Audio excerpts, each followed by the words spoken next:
Baik, Selamat siang Bapak, selamat siang. Selalu baik, terima kasih. baik Pak, saya ingin mengenalkan diri. Saya Muhammad Krisna selaku CEO dari perusahaan PT Bumi dan ini. Dan saya selaku wakil dari kepala PTBumi Olimpiade Indonesia. Oke, di sini saya izin untuk Bapak memperkenalkan diri.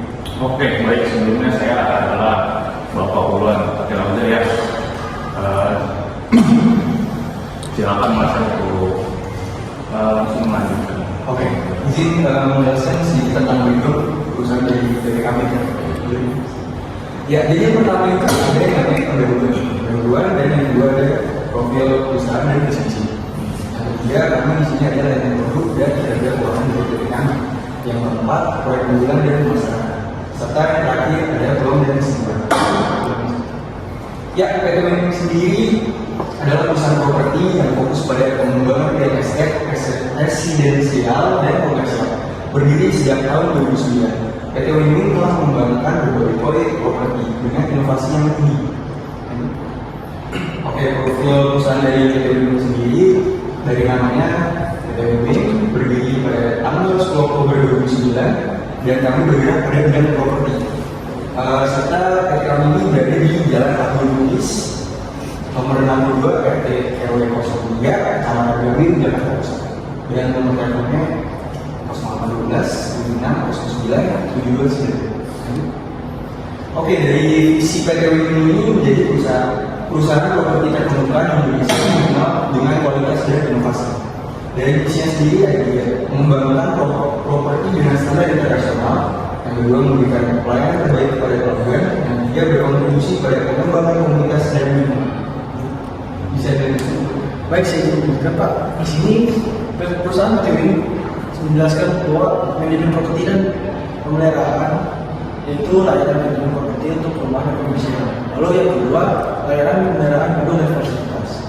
Lalu ada pengembangan properti residensial dan komersial, pengembangan kompleks perumahan, apartemen dan villa. Lalu untuk yang komersial, pengembangan gedung, perkantoran, pusat perbelanjaan dan toko. Lalu untuk penjualan pemasaran, kami melakukan yaitu penjualan pemasaran di unit rumah, apartemen dan ruang komersial. Untuk pemasarannya, strategi pemasaran digital, properti dan kemitraan dengan ahli properti. Lalu di sini ada kinerja keuangan PT Bumi. Yang pertama ada pendapatan kami pada tahun 2003 yaitu 100 miliar. Ya. Lalu untuk tahun ini estimasi perusahaan ini adalah 200 miliar.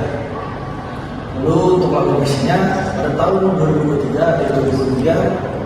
Untuk tahun sekarang estimasi lagi perusahaan ini. Lalu yang terakhir ada aset. Tahun 2003 adalah aset kami senilai 440 miliar. Untuk tahun ini estimasi kami adalah 600 miliar. Lalu ada strategi pemasaran. Yang pertama, kami melakukan digital marketing, pemanfaatan media sosial, website, dan iklan online. Untuk yang kedua, mengadakan dan berpartisipasi dalam pameran properti. Yang ketiga, kami melakukan kemitraan, kerjasama dengan agen properti dan perusahaan-perusahaan lain. Untuk yang terakhir, pameran properti, yaitu kami ikut serta dalam pameran properti atau acara pameran lainnya agar dapat menjangkau calon pembeli dan memperkenalkan properti kepada mereka. Lalu di sini ada tantangan dan peluang yang dirasakan atau dilakukan oleh PT Bumi. Untuk yang pertama, tantangannya itu kompetisi, sudah jelas tingginya pesaing di pasar properti. Untuk yang kedua, regulasi, sering kali terjadi perubahan regulasi pemerintah yang berdampak pada bisnis properti. Untuk yang ketiga, ekonomi, ketidakpastian ekonomi yang mempengaruhi daya beli konsumen yang terjadi pada pesanan. Untuk peluangnya sendiri, yang pertama perbedaan kebutuhan akan hunian berkualitas yang terus meningkat. Yang kedua ada teknologi, penggunaan teknologi dalam pemasaran dan bidang properti. Lalu yang terakhir investasi, minat investor asing yang sangat tinggi terhadap pasar properti Indonesia. Lalu yang terakhir ada kesimpulan dari perusahaan kami atau PT Bumi. PT Bumi memiliki prospek yang cerah di industri properti dengan strategi terencana dan pelaksanaan proyek yang baik. Jangan terus berinovasi dan menjaga kualitas. Perusahaan ini siap untuk menghadapi tantangan dan memanfaatkan peluang yang ada untuk terus berkembang di nasional maupun internasional. Oke, mungkin dari si Pak sendiri, apakah ada yang ingin ditanya? Oke, terima kasih sebelumnya atas kesempatannya. Dari yang saya lihat tadi, sekiranya saya udah cukup menyimpulkan. Jadi saya ada sedikit pertanyaan untuk Bapak Mukti atau bisa dijawab oleh Bapak Wayan. Saya sebelumnya ingin bertanya, dari sekian banyak investor lepas di luar sana, kenapa kalian itu condong untuk memilih dan percaya kepada saya? Izin menjawab pertanyaannya, kenapa kami dari PT ini ingin merekrut Bapak sebagai investor Bapak di PT kami? Karena setelah melakukan beberapa riset dan setelah mencari berbagai background yang telah kita sepakati bersama pada PT, kecocokan dalam Bapak menjadi investor itu sangat tinggi di luar rata-rata investor lain. Jadi kami yakin tidak bisa Bapak PT ini bisa maju tinggi. Baik. Lalu saya ada pertanyaan lagi. Kalian kan tadi bilang ingin menjadi perusahaan paling baik di Indonesia, ya kan? Lalu ketika proyeknya dijalankan, apakah kalian cuma akan stay di Indonesia atau berencana melebarkan sayap kalian menuju internasional?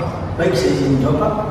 Seperti pertanyaan Bapak tadi, apakah akan go internasional? Sepertinya kita lihat perkembangan di nasional dulu Pak. Kalau misalkan perkembangan di nasional perusahaan kita meningkat, kita pasti bakal go internasional. Apalagi kalau misalkan investor Bapak nih, misalkan jadi kalau misalkan jadi perusahaan kami pasti bakal go internasional. Oke, baik.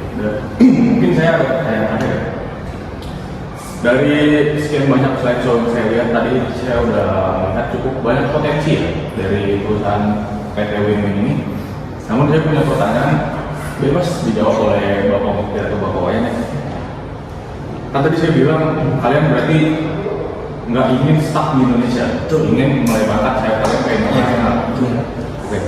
Jadi ketika kita sudah melebarkan sayap ke internasional, saya berencana untuk membuat kantor pusat di sana dan melebarkan sayap kita mungkin nanti di sana agar lebih gampang dijamah oleh orang-orang luar ya.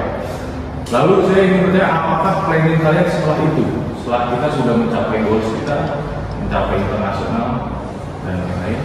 Baik, saya izin jawab. Mungkin kalau sudah tercapai ke go internasional, mungkin kita akan melihat perkembangannya di internasional maupun di nasional. Apakah perkembangan seimbang atau ada condong sebelah dari nasional ke internasional. Kalau misalkan sudah seimbang, mungkin kita akan memperbanyak cabang-cabang lagi di negara-negara Amerika Latin mungkin, di Afrika mungkin. Siapa tahu bisa jadi kantor pusat kita di sana. Mungkin membuktikan di pertemuan. Ya, saya akan menambahkan sedikit karena benar yang dibilang oleh Bapak Wayan, kami itu pasti akan beranjak ke dunia internasional. Tapi kita itu di sini harus melihat tentang bagaimana perkembangan di dalam negeri dulu Pak.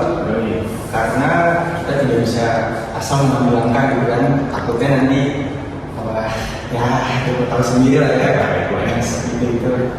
Ya intinya kalau ditanya pasti atau enggak, pasti kami akan beranjak ke dunia internasional. Di kapan dan tanggal berapa atau harus tahun berapa itu kita masih belum tahu. Dan mungkin ini sih Pak, kita harus melihat tantangan dan rintangannya di dunia luar, di internasional itu seperti apa.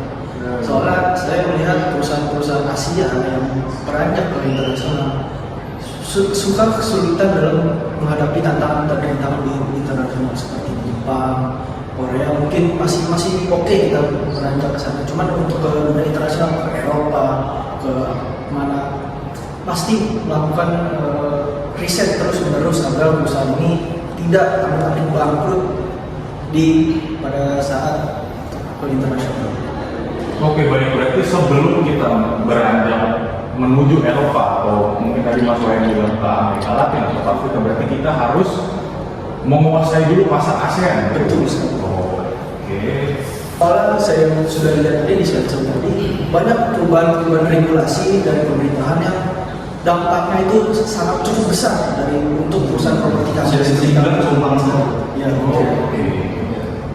jadi kita sudah regulasi dari pemerintah, dari lokal maupun di internasional. Jadi kita harus benar-benar meriset dan sudah matang kalau mau ke internasional. Baik, mungkin sekiranya itu udah cukup untuk meyakinkan saya untuk ya saya melihat masa depan PTW ini cukup cerah. Tapi untuk nanti persetujuan legalisasi investasi saya ke kalian itu mungkin bisa langsung dicek ke email saya.